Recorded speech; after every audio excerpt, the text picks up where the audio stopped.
Brussels, Prime Minister Justin Trudeau managed to steer clear of Donald Trump's blast radius Wednesday as the two leaders converged for the first day of the NATO Leaders Summit, opting to meet informally to discuss North American trade irritants instead of the burning issue of defense spending.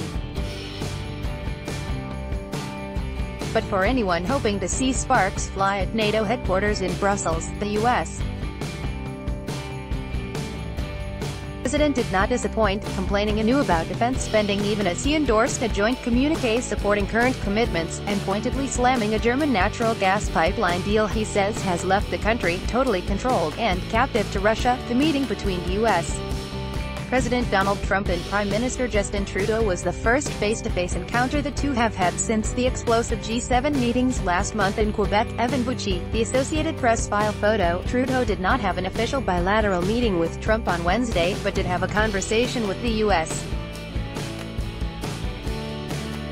President on the margins of the NATO summit, said a spokesperson for the Prime Minister's office.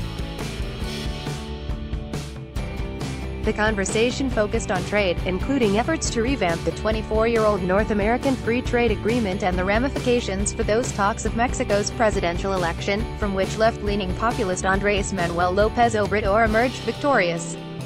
The conversation was positive, one official said.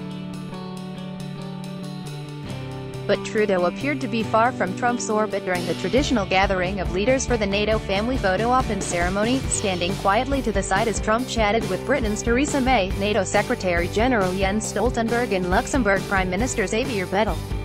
Article continued below. Trump held several official bilateral meetings, some 2,000 journalists following his every move, while Trudeau held only one, a talk with the Prime Minister of Sweden, Stefan Löfven, whose country is a partner nation to NATO. Read more.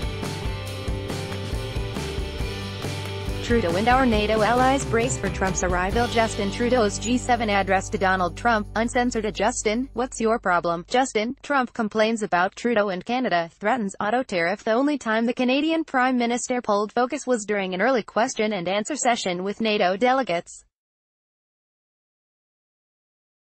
There, he announced that Canada will assume command of a new NATO training mission in Iraq, a deployment of 250 Canadian Armed Forces personnel, aimed in part at staving off Trump's complaints that Canada and other NATO allies are not doing enough to contribute to their NATO defense commitments.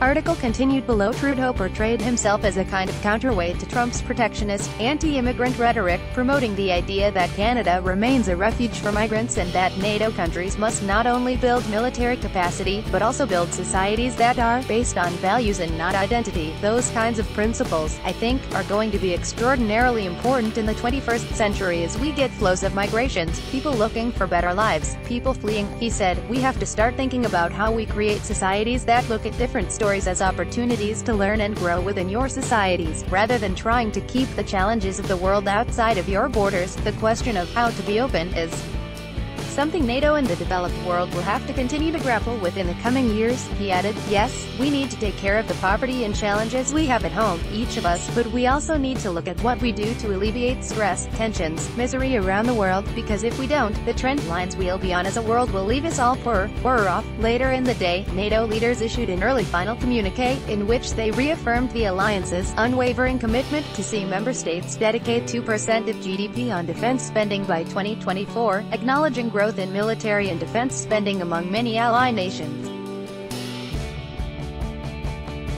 That came despite Trump pushing NATO leaders behind closed doors, unsuccessfully, to increase the NATO defense spending target to 4% of GDP, in a move that echoed his contentious departure from the G7 summit in Quebec. Trump later posted a tweet that appeared to contradict the communiqué, insisting countries should pay 2% of GDP immediately, not by 2025. The summit wraps up Thursday after one more day of meetings.